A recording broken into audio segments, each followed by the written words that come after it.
Sementara itu Tribuners, pasokan melimpah, harga cabai rawit di Pasar Mardika berangsur turun Rp70.000 per kilo.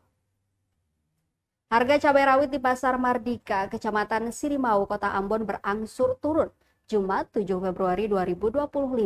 Penurunan harga ini disebabkan oleh pasokan cabai rawit yang melimpah.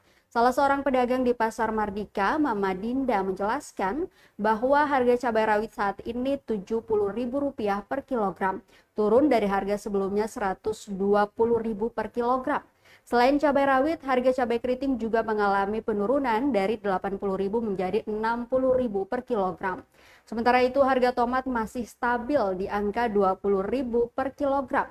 Beberapa komoditas lainnya seperti bawang putih dan bawang merah juga mengalami penurunan harga.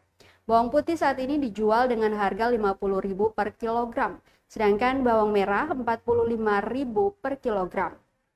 Penurunan harga cabai rawit ini tentu menjadi kabar baik bagi masyarakat Ambon.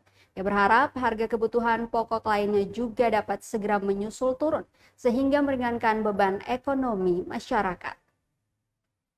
Download Tribun X sekarang, menghadirkan lokal menjadi Indonesia.